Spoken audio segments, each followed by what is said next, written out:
There we go. So I don't want to start chapter 4 today, even though I guess we could. What I instead want to do is make sure everyone is clear on chapter 3 stuff. I believe we already did the review for chapter 3, right? I wrote up all the reference sheet materials and we went through. Did we go through? We did most of the unit 3 review A. Did we have anything left on that? I feel like we don't. You all correct me if I'm wrong on these things.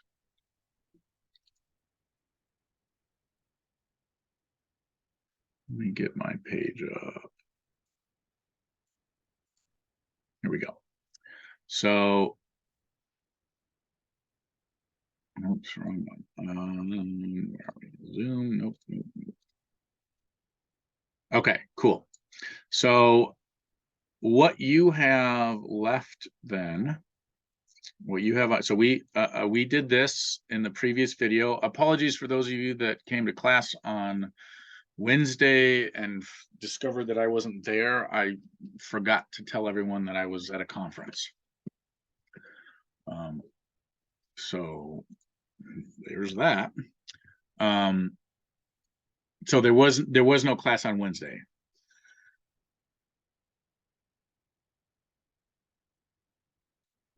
Okay, whatever.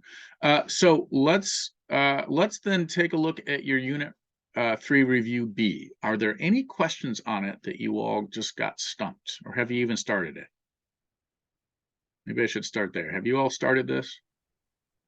I actually finished it, but I wasn't, it was either simple and I did it correct, or I was doing it completely wrong. There's no in between. Nice. Okay. Well, let's just go through it. Certain ones, this seems too easy. And then I was like, but I could be overthinking it. So I just kind of went with it, turned it in, and I was like, I hope it's not wrong, because that's really what I use to prepare for the test. So good. It's what you should use. Okay. Well, let's talk through the first page. This is question 1. You almost can't get wrong. Do you all remember the 3 things we use the monthly payment for? Maybe first it's worth saying, what is the monthly payment formula? And that was this.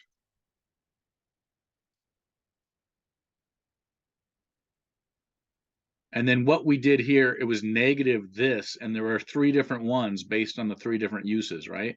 It was N for car loans, it was 120 for student loans, and it was 12T, even though the book did NT. I don't know why they did that. 12T for mortgages. So these were our 3 uses: car loans, student loans, mortgages.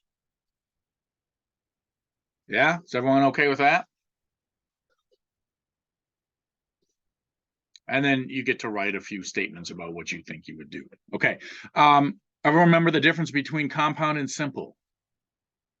Compound is multiplication, it's exponential, it's interest earned on interest.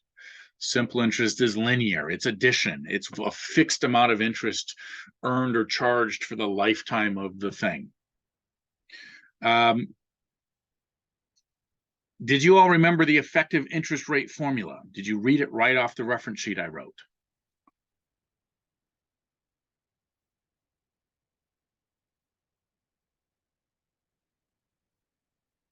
I'll take your silence as a yes, and that you remember this.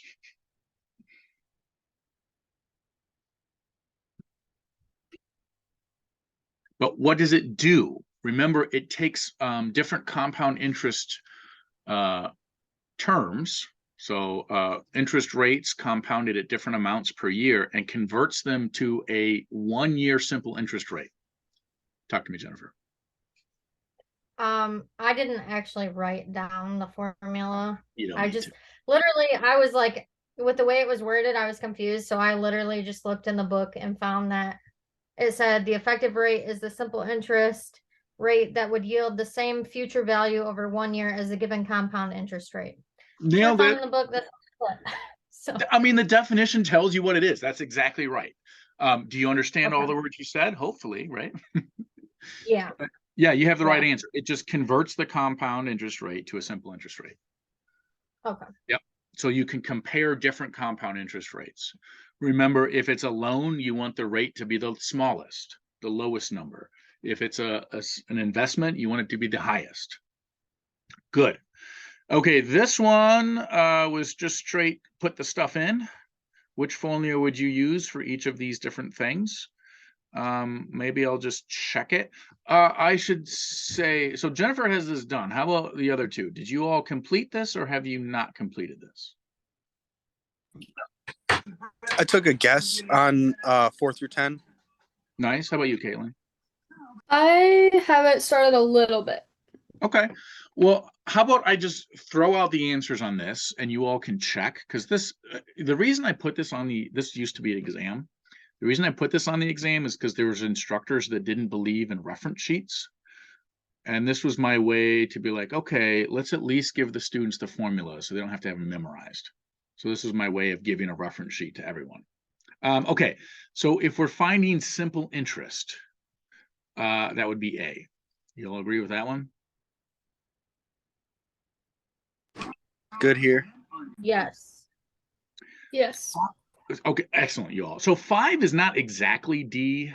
The monthly payments of a 10-year subsidized student loan charging 5.5% interest. This would be D. We just have to be careful how we enter things here. This would be 120. So we could put in the 10 and we'd be fine, actually.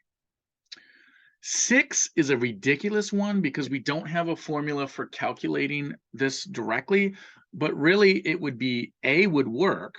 The finance charge is a percent of the thing, as long as we note that as long as we make T 1 month,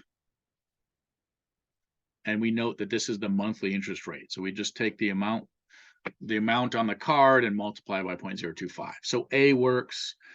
I guess that's really the only one. Future value of a savings account earning this interest compounded quarterly. That is the C. That's the compounded in times per year. Quarterly would be the 4. R would be the 1.95. If we're paying off loans early, that's the rule of 78. That would be G. Compounded continuously, that's the PERT one. And then the simple interest, equivalent simple interest rate of a compounded daily, that would be the effective interest rate, which is E. Notice that this formula is unused. It is in your textbook. I just put it in as a distractor. Okay, does everyone feel good about those?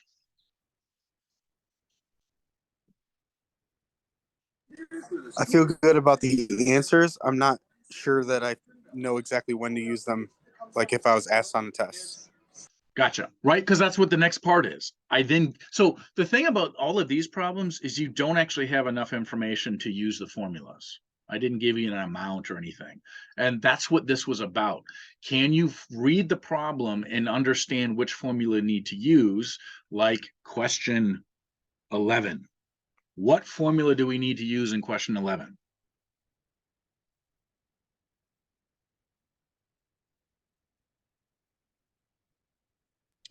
A. Nailed it. Good. We're given an investment amount, a number of years, and the amount of interest we received. We're told it's simple interest. We want to know what was the interest rate. So you're going to use I equals PRT. You know 3 of the 4 things. Solve for the other one. Or if you recall on the reference sheet, I gave you the formula for the rate. It's the interest divided by the principal times the time. Talk to me, Jennifer. That's, yeah, I was about to say I did it wrong, but no, I did the rate equals the interest time. Yeah, principal times Beautiful. by time. You would have done, if you had done it this way, you would have ended up writing this eventually. Okay. Would you all like to pause here and solve the problem? Yeah. Okay, let me put 5 minutes on the clock and you can solve this. Laquita, we are on page, what page is this? Page 82 of the Unit 3 Review B. And we're just going to go through it. That's the goal today. I'm not going to cover anything new. after we look at this, we can talk about the project if you all have any questions. Set a timer for 5 minutes.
Yes to everything, Jennifer, definitely. If you all already submitted this and want to resubmit, feel free to. Was it this problem, Jennifer, you wanted to see? Yeah, that one. Okay.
Okay, does anyone have the answer for number 11?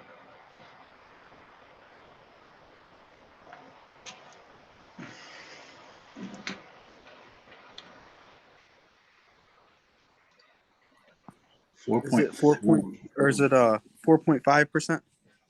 That works. 4.49% works. Yep, excellent. So what I would have done is identified these three things, which just sounds like what you all did, and then plug them in.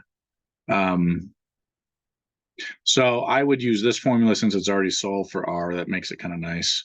Take the 9,600, divide by the 14,250, but it doesn't matter. Same thing if you use this and then divide. And let's see, I would smash that into Desmos. Let's ignore what we were doing for stats. 9,600 divided by 14,250 times 15. And there's the 0.049, blah, blah, blah, blah, blah.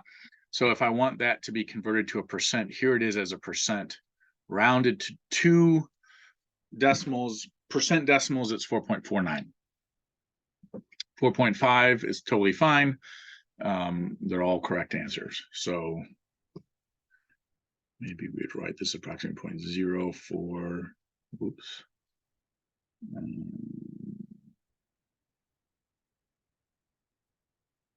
491, blah, blah, blah. So 4.49% or 4.5%. Even 4% is acceptable, but it's kind of a bad rounding. Okay, how about number 12? What formula do we need to use for number 12?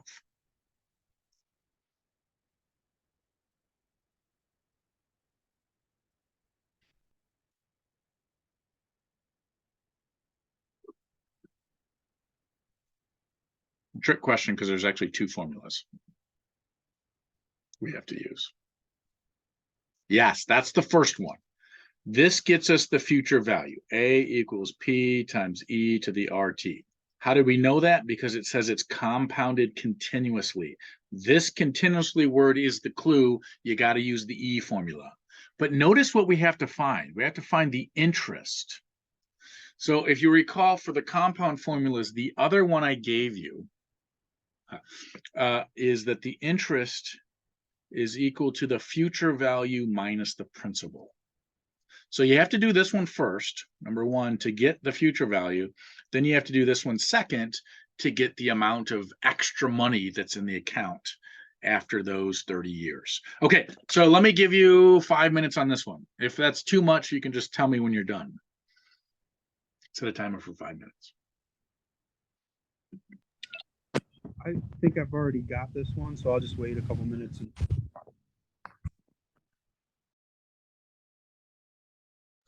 Jennifer, do you already have this one too? I'm guessing. How about Caitlin and Laquita? Yeah, I've got them all. I have this one too. Laquita, how about you? I don't want to like steal your time, but I guess I could write it. I could write it out. How about I write it out? So here's P. E is just a number in StatCrunch. R, you have to be careful. Make sure it's to this, and then T is this. 30. And then we could just write the whole thing in StatCrunch like this. So I'm gonna actually type this into StatCrunch. StatCrunch. I'm sorry. I'm thinking with my other class. Desmos. We're in Desmos. Okay, here we go. So I'm going to take the 21,172. It's E. So I just type in E, raised to the, and I'm going to put parentheses here because Desmos likes to pop stuff out of the exponent when it does operations. That's the default. So this is how much money you earn, $5,052,707.69, or that's the account balance. If we subtract the 21,172, we get the actual amount of interest. Is that what y'all had? That's what I got. Yay! Okay, so it was easy. Good job, everyone. Okay. Okay, now the gross one. You have a large sum of money to invest for 1 year, and you want to pick the investment that will earn the most money. Which is best? Explain your reasoning. So, what formula are you all going to use on this one?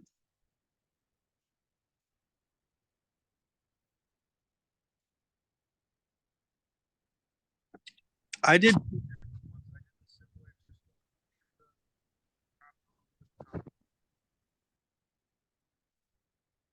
There's multiple, by the way, so you can do more than one. Yes, Janice, I like that. That's a great one. One of the key things that's like, hey, let's use this one is because it's for a 1-year period, right? And so effective interest rates just directly compare things, and it compares compound to simple. So 1 year is good.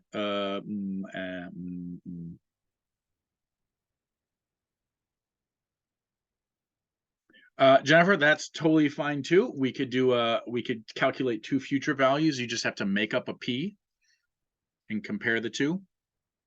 Do you all want some time to mess with this, or do you all have an answer that we can just look at?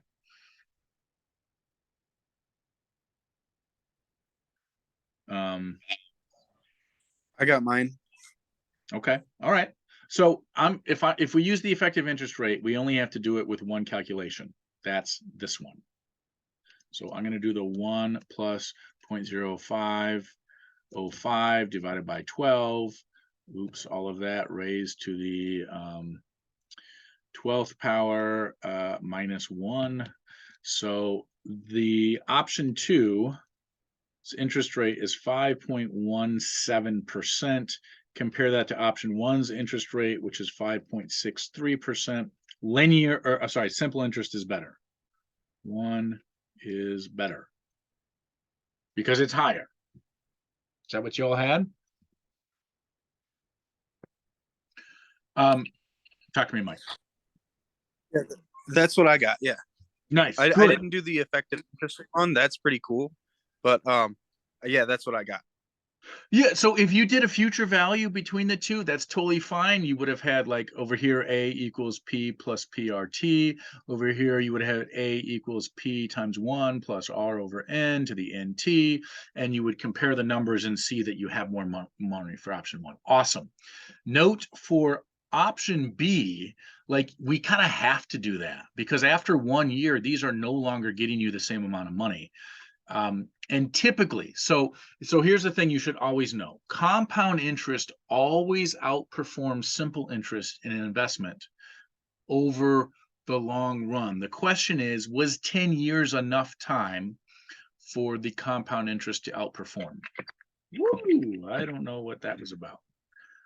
So let's just do one of these. I don't know, what, $100? Is that kind of what we did? $1 doesn't matter. This would be the future value after 10 years of investing $100 at that interest rate.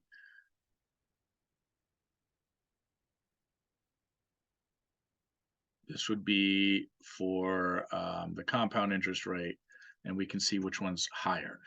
It's almost always going to be compound interest. You can just say, yep, I know it's going to be that. But these interest rates, and the other reason we can probably say that is the interest rates are so close together, right? 0.0563 is not that much higher than 5.05. In fact, if you look between the two, it's really 5.17 as a simple interest rate. So they're really close, a little bit. They're just really close. They'd have to be pretty far apart for the simple interest rate to outperform on a 10-year period. Whoops. So there it's pretty clear it's the compound interest rate. We got 156.3 on $100, should make sense, the 56.3, and then the 165.52. Okay, is everyone happy on that? Any questions?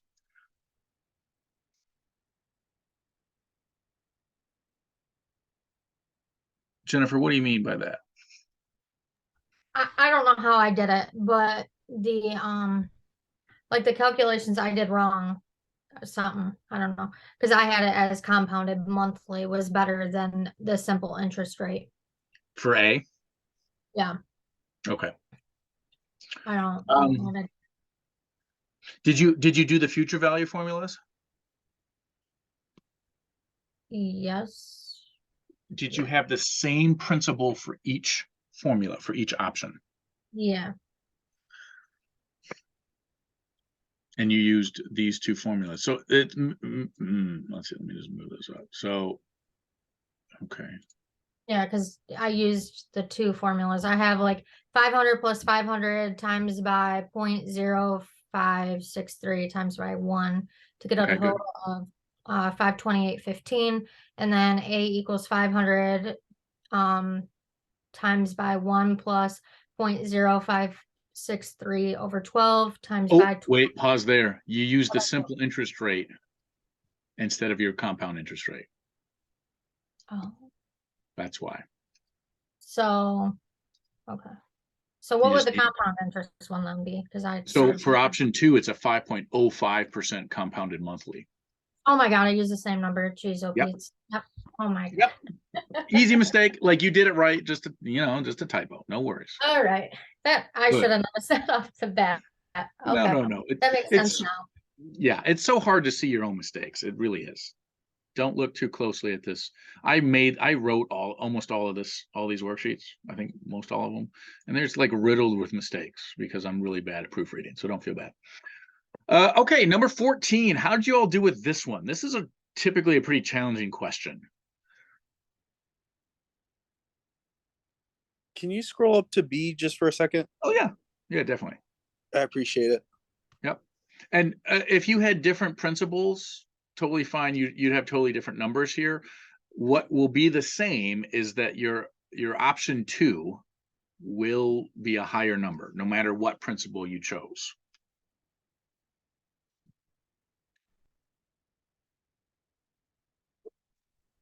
Okay, thank you. You are welcome.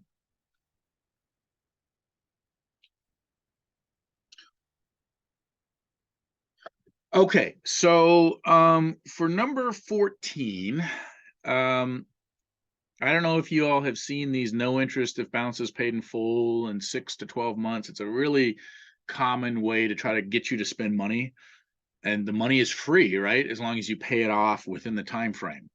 And so I decided to make up a scenario where you have an APR at this, but you don't pay it off in time. So the question is, how are you going to calculate that balance? And there's like different scenarios. Like we don't quite know. I guess I didn't state how the interest is charged, compounded. Most credit cards compounded daily. I think for these promotional balances, they're often compounded monthly. And so if we did that, the formula we would use to calculate the balance in the 13th month is A equals P times 1 plus R over N to the NT, with N equaling 12. And then the T would be 13/12, because you've got 1 year and 1 month. But I've also accepted people that just look at this as compounded yearly and whatever. Does that make sense, this part? Is that what you all thought when you encountered this problem, or did you just skip scenario 1 because it was the worst? I definitely skipped scenario 1. Because you got to choose one. Good tier 2. Okay, no worries, no worries. Yep. It's a gross one. So I'll just write it out with this one. That's great that you all skipped it. Interest rate is at 20. If you know anything about me, I was at Eastern. I didn't actually do this, but that's where I came up with the idea. So this would be 12 times 13/12. And this would get us an approximate, a pretty good guess at how much we would owe on that credit card.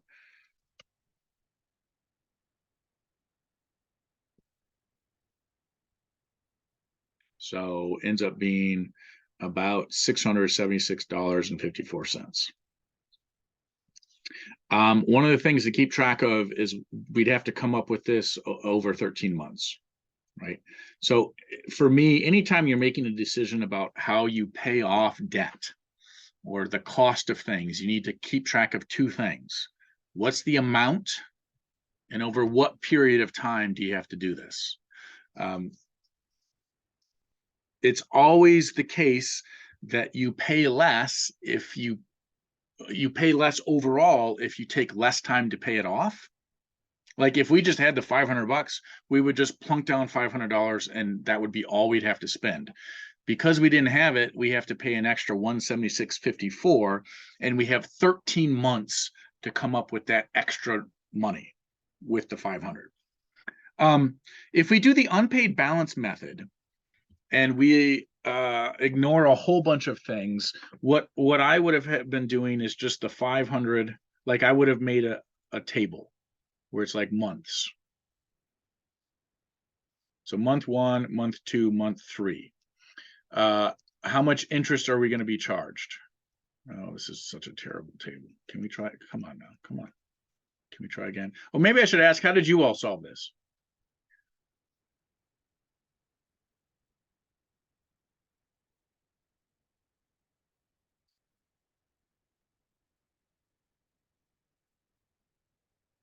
So month 1, well, if we did month 0, there's 0 interest charge, it's $500. In the second month, the interest is going to be 500 times 0.011. The new balance is that 500 plus 500 times 0.0011, right?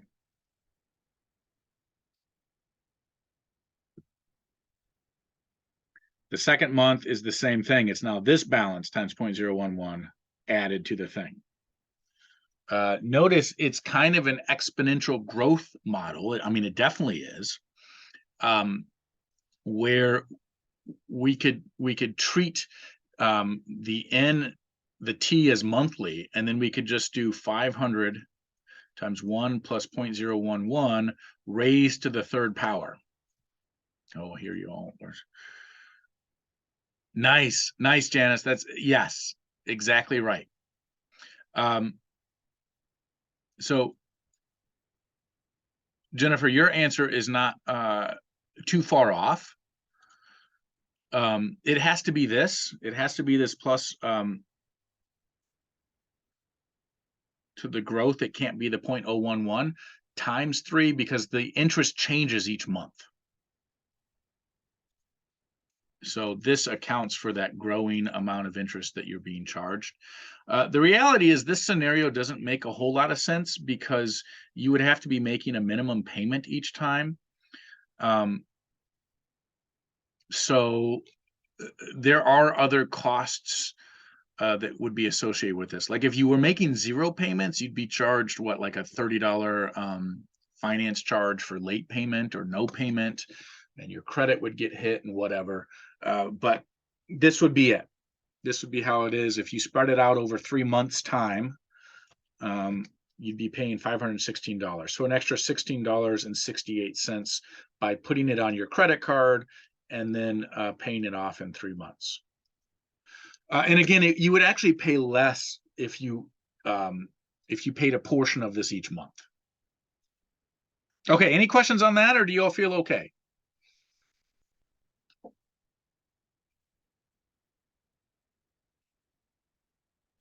What is unpaid balance method? Is that's pertaining to credit cards and how they charge you? Is that what it is? Yeah, that was the simpler one. So remember there was the one we had to make the Excel spreadsheet and you had to keep track of how many days the balance was at a particular amount. And you had to track that and then multiply and divide and all that mess. The unpaid balance method is just whatever you didn't pay off from the previous month, you're charged interest on that amount. And so the assumption here is that it's just you're not making any payments and you're not having any extra fees charged. This is really a pretty bad problem because I force you to make a bunch of assumptions that many students are uncomfortable making because you're like, well, what should it be? This is the one I accepted all when I graded this on the exams. I accepted all kinds of answers. This was the most common answer I got. Is that helpful, Mike? Is it? So the first or the second one you've got there, 500 times 1.011 to the third. Is that how you solve the problem? And then This the is how answer you is get. 516. This is the most direct way to calculate the final balance right here.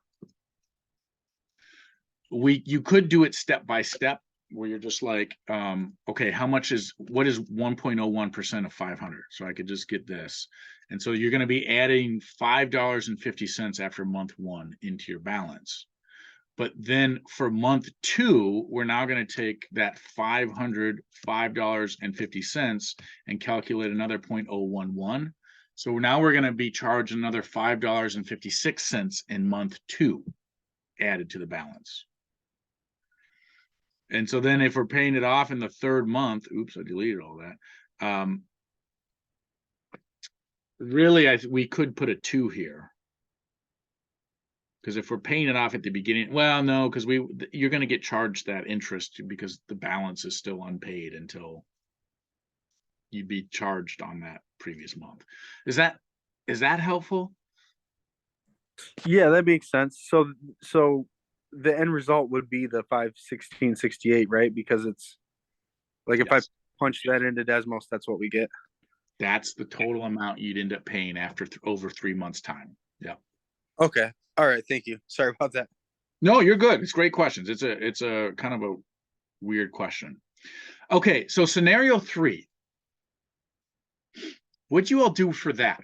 Let me just give you a heads up. There isn't a formula for this per se. Well, there is. I did actually write one. It was the total cost formula.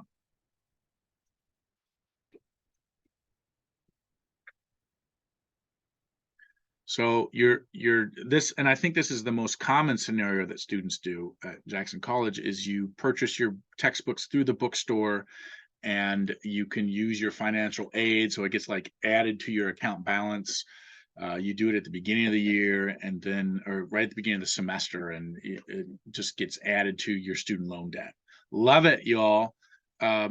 Yes. So you're going to take that $5.70, which is how I got that number is I used the monthly payment formula, and I plug in the 6.6 and the 10 years and the 500 and got the amount of the monthly payment for that over those 10 years. And so it's the 12 months times the 10 years, also 570 times 120. And that gets us $684 total, but you're paying it over 120 months. So it's like the cost of a cup of coffee at Starbucks every month. Okay, so those are the 3 calculations for them all. Yeah, it's $184 more. This is the most expensive option, but notice we take the longest to pay it off. So we have the most time to come up with that $684. It's only $570 a month. Whereas in this one, we have to come up with the $516 in 3 months. And over here, we have 13 months. So anytime you're writing these, which is the best option, and explain your answer should include thoughts on the time and the amount. Most students are like, scenario 2 is best because it's the cheapest. But if you're a student and you have a full-time student and you don't have much of an income, where are you going to get that $516 cash, right? What are you going to give up to pay that?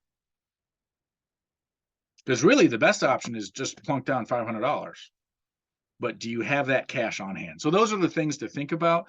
And that's mostly what I want your projects to have your answers on. Like, what makes sense? Okay. Questions?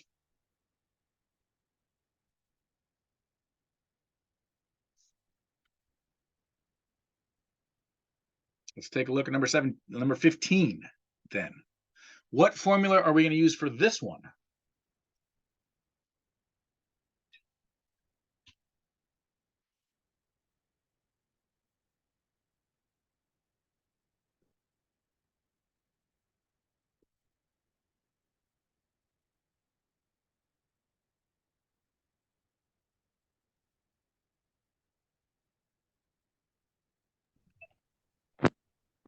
Would it be A equals P times 1 plus Rn over N to the NT?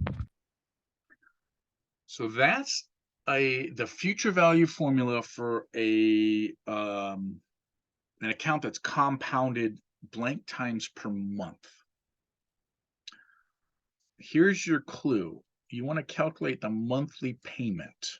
I put M equals P times by R over 12 over 1 minus 1 plus R over 12 minus N. Oops. Yeah, anytime you're asked to calculate a monthly payment, use the monthly payment formula, which is the title of this thing.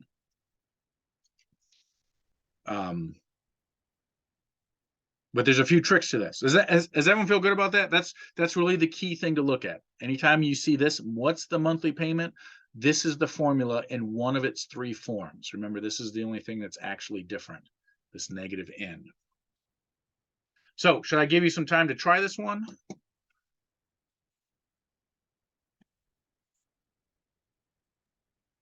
I'm all set whenever everyone else is.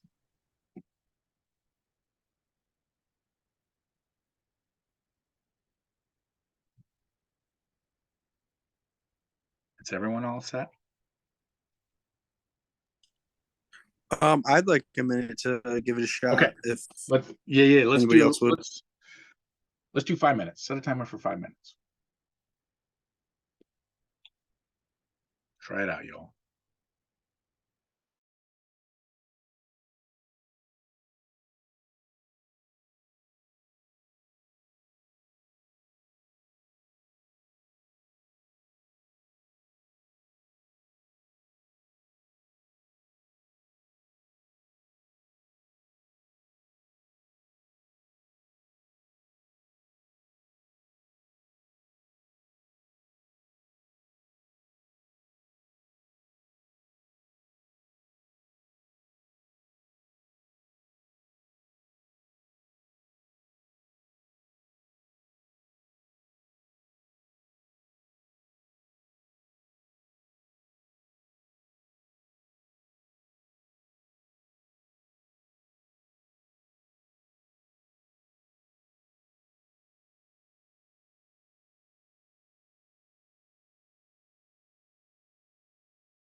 Okay, oh, that was the time. Great question in the chat. So campus is closed Wednesday. So there are no classes on Wednesday and Thursday, and well, there are no classes Friday. So we just have classes today and tomorrow, and my office hours are today and tomorrow. But I am always available to make appointments if my office hours aren't helpful to people. And of course, I didn't have class last Wednesday and forgot to communicate that to everyone. So I do, sorry for that. I also kind of skipped my office hours without even thinking about it on Wednesday and Thursday of last week. Did I do even worse? So if you all have questions, or if you want to meet with me and go over things, I would be happy to do that. I had my Zoom on today. I don't think anyone came today, but I could have missed you, so I'm sorry if I did. And then I will have it on tomorrow, 8:30 to 11. And then always available by email. I don't know how good I am about responding. Hopefully you've felt like I've been okay. Okay, did you all get, how'd you all do for 15? Are you ready, or do we need more time?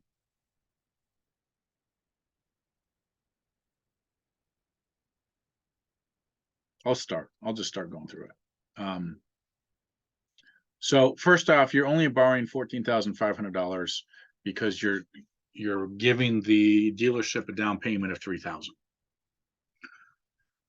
And then we've got our interest rate, 0.075. That's a place sometimes students mess up, is putting in 7.5 instead of that. And then a length of 48. And then we're just going to type that in. Sometimes it might be helpful to put the fraction in from at the beginning. So I just hit the division button.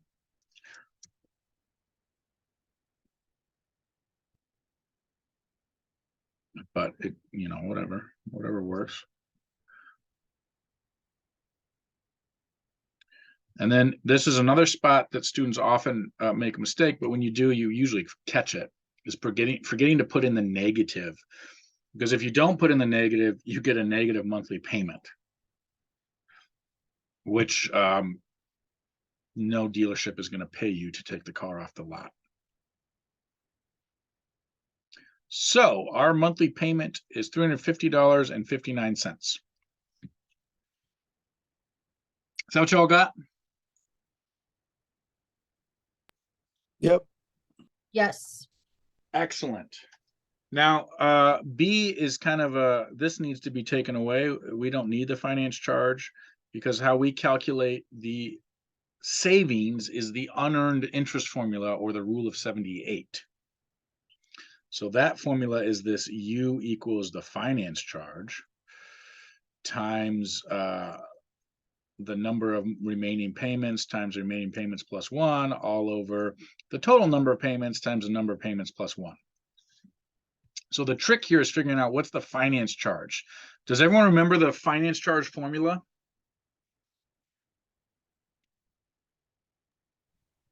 Isn't it the total cost along with your down payment minus the original cost? Does that make sense? Yes. Yep. I changed that a little bit, and I just said it's the monthly payments times the number of months minus the amount you borrowed, which is the same thing. It just, because if you add in the 3,000 to this and then subtract the 17,550, it's the same thing. Just Okay. one of them includes it, one of it doesn't. This one feels like less work. I don't know if it is. So we're making 48 of these payments on this amount of money that we borrowed, right? So the thing to keep in mind, I think it's a very logical, if you keep track of what's happening, you should kind of know what's going on, because we're just saying, how much extra did we pay because we borrowed the money? So we take the total we paid, that's the 350.59 times the 48.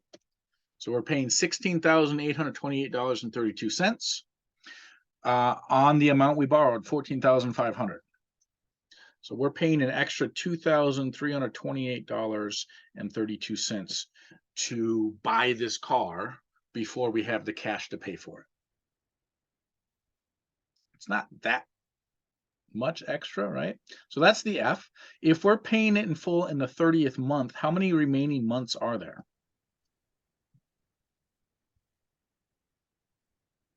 $18. Nailed it. Yeah, good. So there's total of 48. We paid off in 30. That means there's 18 left. So this would be 18 times 19. Down here, it's 48 times 49. And then let's just see what we get. So again, I'll do the fraction to starter, 2328.32. If you see what's happening in the formula, we're kind of spreading out the interest over all the different months. But remember, you pay more interest in the beginning than you pay near the end. So love it, Jennifer. That's it. We're going to save $338.56. That's it. Not a lot of money. And if you think about how much money you have to come up with to pay that off, it's 18 times the 350. So this is the payoff amount, 359, which is what you have to do in the project. So we take the remaining monthly payments. So we owe $6,310.62. And because we're paying that all at once, we get to subtract the 338.56. Now, I believe the question in the project is it worth it to do that? And that's where you want to talk about time, monthly payments versus total amounts, and all the rest. All right. Did you all understand question C? If we chose to not pay it off in the 30th month and finished out the loan for 48 months, what is the cost of the truck? Do you get that that is this amount plus the down payment? So the cost is the monthly payments times the number of payments we make plus the down payment. That's in other words, the total amount of cash leaving our bank account. Nice, nice. So 19,828.32. Anyone have questions on that or concerns about that? I could write out, let me write this part out. It's the 350.59 times 48 plus 3,000. Most often when I graded this exam in the past, this particular question, a lot of students forgot to include the 3,000. That's still money you paid. You just paid that lump sum at the beginning. D is hard to get wrong. You just have to not answer it or not really talk about the data you just produced. So your explanation for D should include things about the 338, the amount you save versus maybe the total amount you have to pay to save that amount, et cetera, et cetera. Questions on this? I did that fast. I kind of assumed you all worked through it. Is everyone okay? I'm kind of lost on B still. Okay. You get why I use this formula. Maybe that's the place to start. That's the unpaid balance formula. I'm not exactly sure because I know we paid it off early, so I'm not exactly sure. I know we used it on the last one, on the credit card one too. We didn't use this formula on the credit card. So this isn't like the unpaid balance. This is when you pay a loan early, how much interest. It's really the name of this formula, or what the name of the formula is Rule of 78. But what we're calculating is what's called the unearned interest. And that's looking at it from the perspective of the person who loans you the money. They lose this much money because you paid it early. So that's just what this formula is, the unearned interest formula. If we go way back to the multiple choice question, it's this one right here, number 8. Okay. So just remember, for credit cards, unpaid balance, average daily balance, we don't really have a formula per se for it. It's more like a series of steps of things we have to work through. Whereas when we're doing an early payoff, this is what we're going to work with as our early payoff formula. And then I think the only like tricky piece in there is the finance charge one. Or the only one that requires calculation. Let's say that. The others could be tricky. And I think if you look at the reference sheet I wrote in the last video, Monday's video, you'll see that I gave this formula. It's M times N minus price. Not price. Nope. It should just be P. M times N minus P is the general form of the finance charge. Is that helpful at all?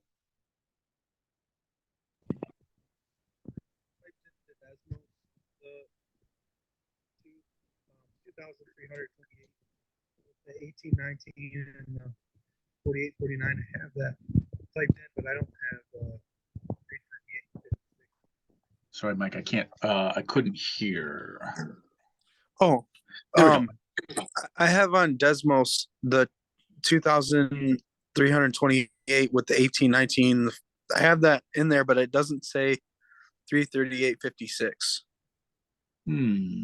So I might have it typed in wrong. I'm not exactly sure where we got those numbers from.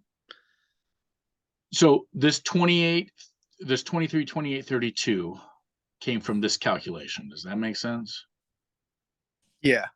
That one's good. Okay, so the 18 is the K, and then the 19 is because the formula says K plus 1. So I just added 1 to 18.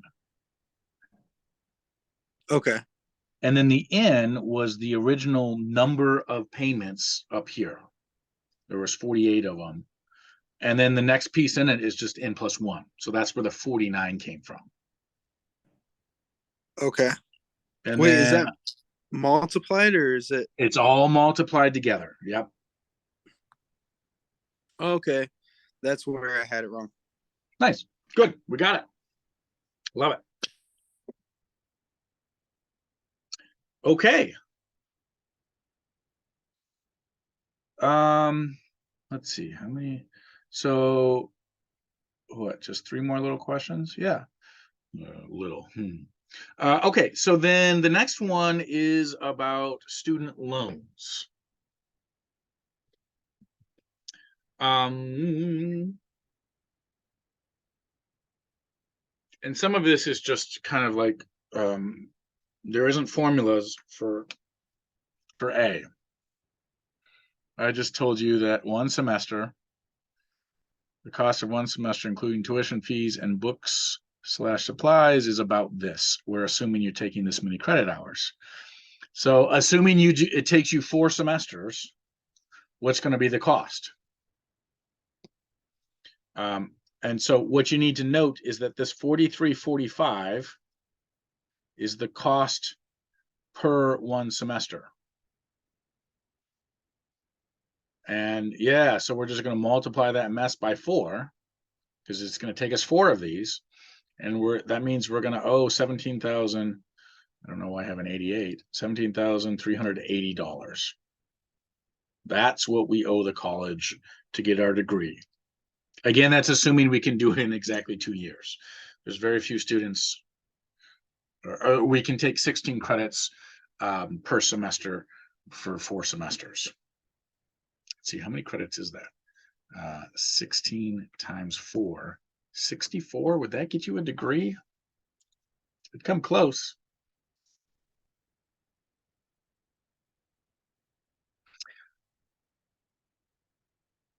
Is everyone okay with that?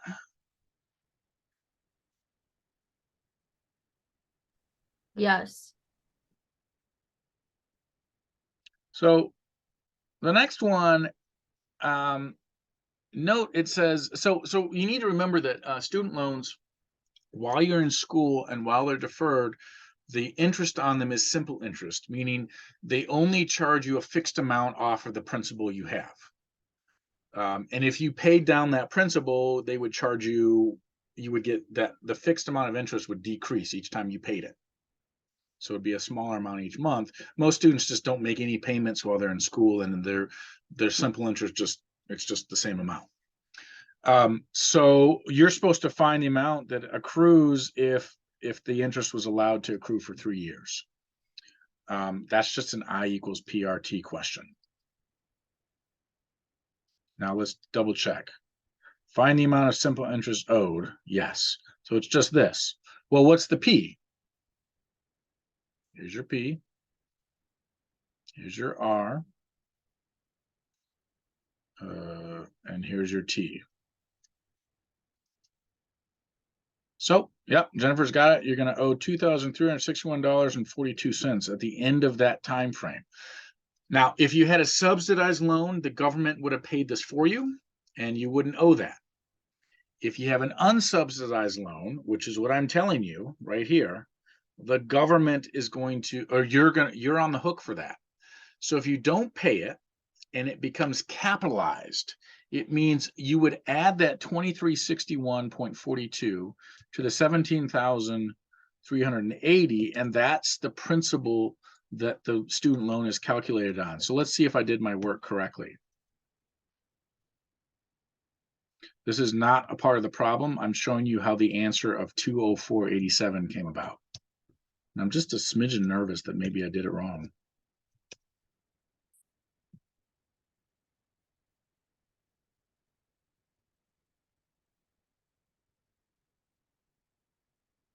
Phew!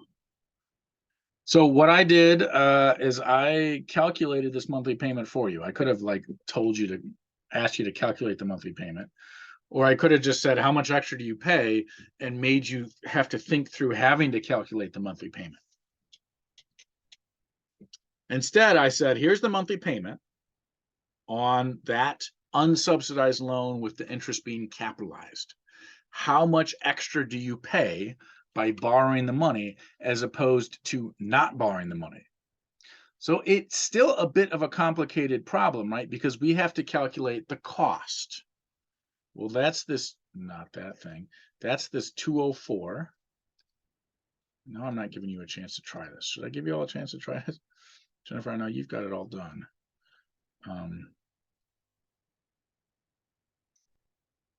It's the cost minus the P. Essentially, what I've asked you to do is calculate the finance charge, which is the same. It's the same kind of setup. How much total did you pay? How much did you borrow? Like, how much did you actually have to pay? What's the difference between those two is the extra you paid to go to college or to borrow the money. So it's $7,200, $7,204.40. Nail it, Jennifer. Nice. Questions on this? I don't know why I'm going through this quickly. I mean, this is whatever you think. I don't know. It's pretty basic, right? You use loans because you don't have the cash. Although I know people who use loans because the interest rates are so low and they had the cash. My dad tells the story of friends he had in college that had the cash, but they borrowed the money. They paid the school the cash, and they used the student loans to buy a car because the interest rate was so much lower than a car interest rate, which is pretty good, legal and good, sound financial thinking, I think. The question here is it worth it to pay this much extra? I guess that depends on what you do with your degree, or if you even get the degree. There is far too many students that borrow, that pay this. They owe that money, but they have no degree because they fail out of classes or whatever. I don't want that to happen to anyone. I also know there are circumstances that can make that happen.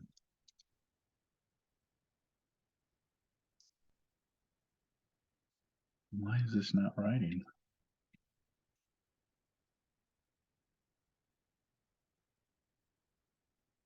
Okay. Stock stuff. Is everyone good with the stock stuff? It's just basically reading. Anyone have any questions on it?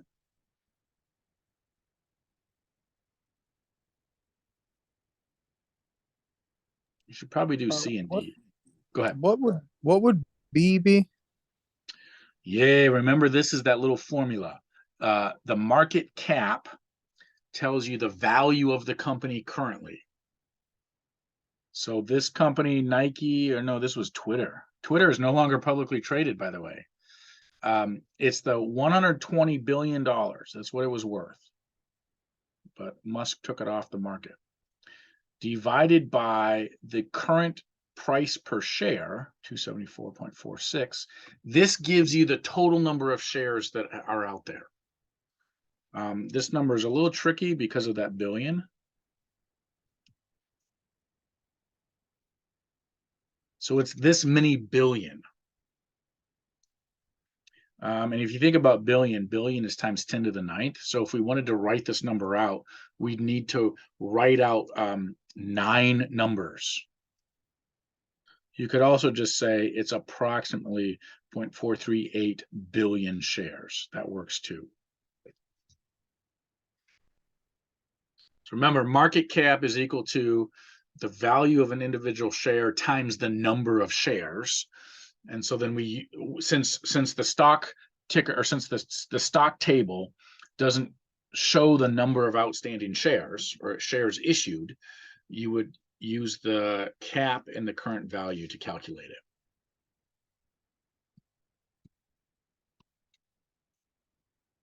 Previous close is the answer to A, right? Shoot. So does everyone know how to calculate cost when there's a commission? By the way, notice I said the bid price. That means you got to use this price, not the current price. So it's lower. I guess people are expecting the value of the stock to drop.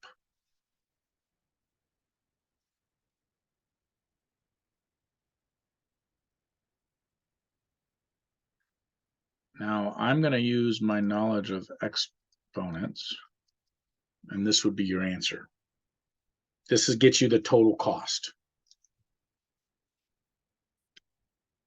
Which nailed it, Jennifer, $139,060.08.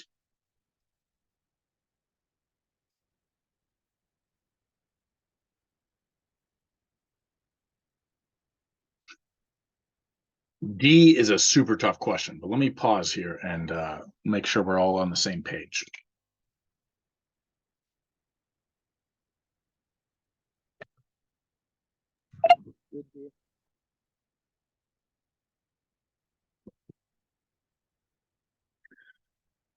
And maybe I'll just remind you then, for if everyone's good, annual rate of return.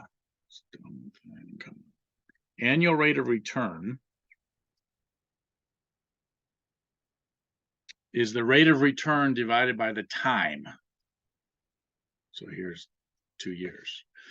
And rate of return is profit divided by cost. I do believe that's what's correct. So this person happened to make money, so you would see that they would do, so the proceeds would be the first calculation you'd want.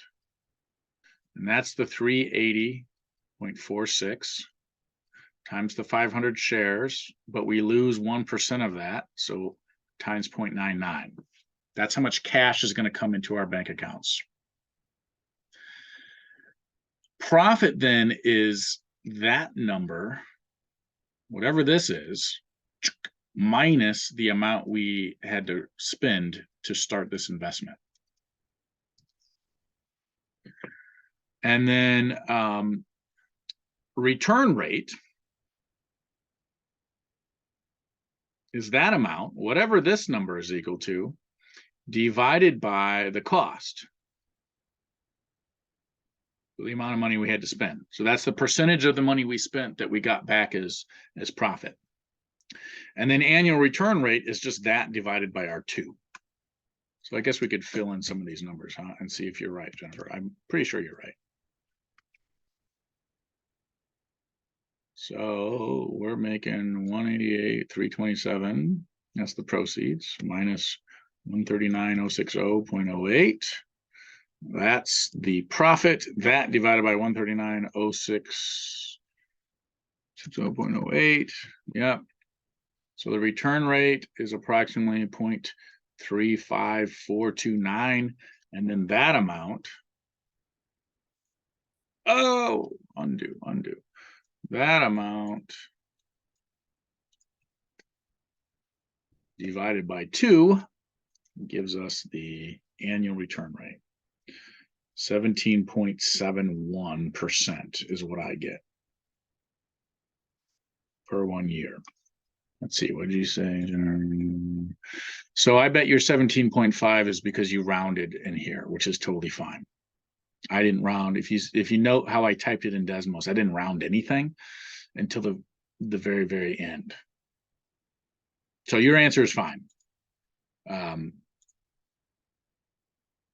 Totally fine. Questions on that? I think I wrote formulas for each of these on Monday on the reference sheet page that I emailed to everyone. Hey, like I think I had that saved. That was such a nice thing that you asked me to do that, Mike, because then I actually had it saved. Question is, do I know where it is? Unit 3 reference sheet. Here it is. Let's see. Did I do it?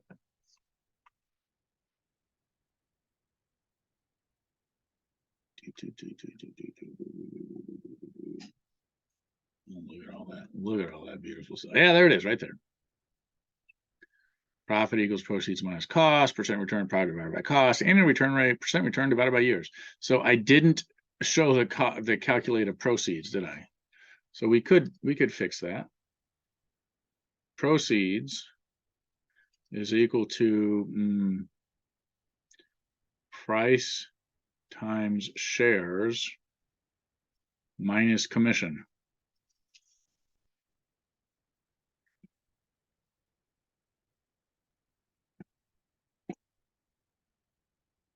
Okay, I'm getting like all over the place. Where's everyone at?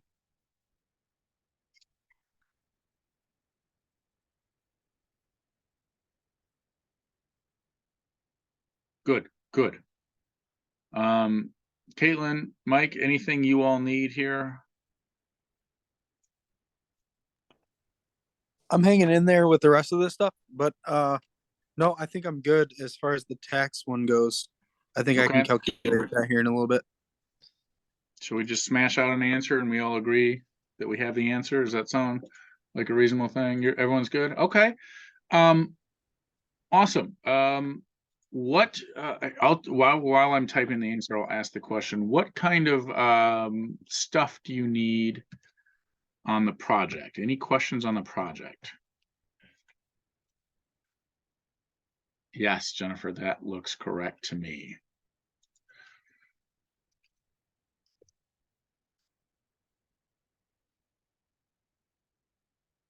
That's what I got, 3253.14 for the taxes. The key thing is just remembering each bracket, and that you use the most common mistake I see students make is you not using this number in the last bracket. So I'm getting 3253.14. And then these other questions are old questions, right? This is new minus old divided by old. And then what does that percent mean? Taxes decreased or increased by this amount. Yeah, good. But that does seem a little high. New, so this is the old value is 3. This is the new value, so that minus 3838.3 divided by 3838.3. It's correct. Should be a negative because it did decrease.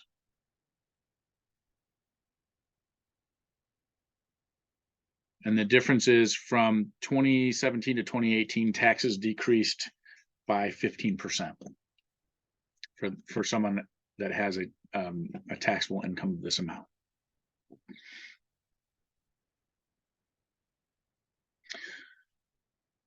Okay, so that's there we did it. Hooray. Does everyone feel good? Do you all have any questions on the Unit 3 project?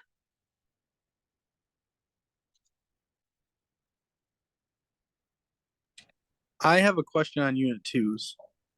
Okay. What is the randomly generated year that we're supposed to use? Pick a year between, like in the first 10 years, just pick a year. Any year. I never randomly generated a year for you, so just pick one and run with it. Okay. Can you make it so I can go resubmit this? Because You it's should not be allowing able a second. to. Yeah, Well, it's maybe not allowing one for it's me. not allowing you. Of course it's not. Let's see if I'm logged in.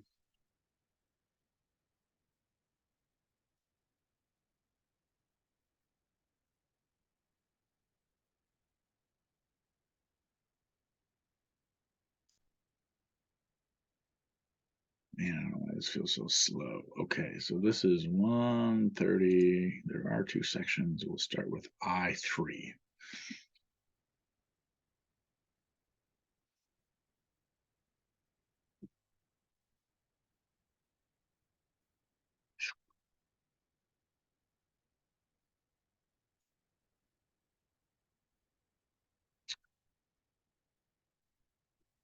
No, that's not how to edit it.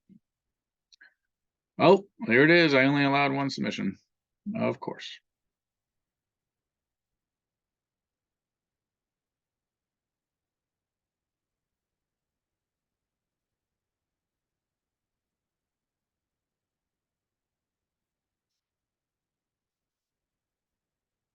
And y'all, this was due 6 days ago. Remember, don't you all worry about due dates. They're there to help you keep moving. And I think we're a little behind all the due dates anyways, but I'd just rather keep the pressure on everyone.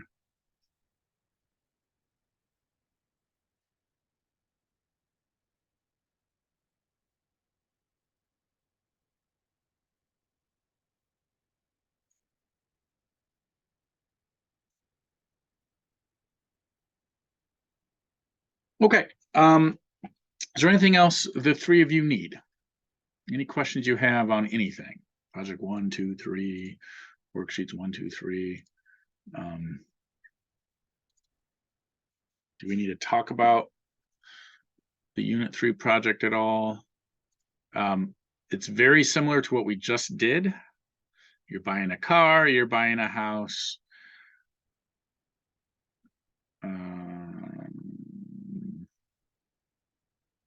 You're calculating taxes. I don't think this is the right one. Or you're purchasing stock, and you're purchasing stock. So you're doing those different things.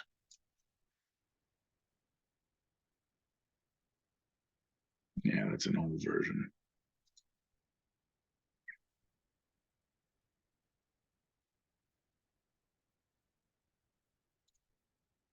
Okay, great, Jennifer.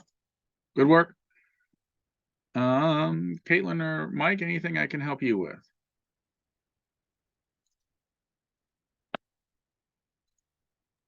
I'm all set. Okay. I think I'm good for now too. Awesome, y'all. Have a great afternoon, a great Thanksgiving.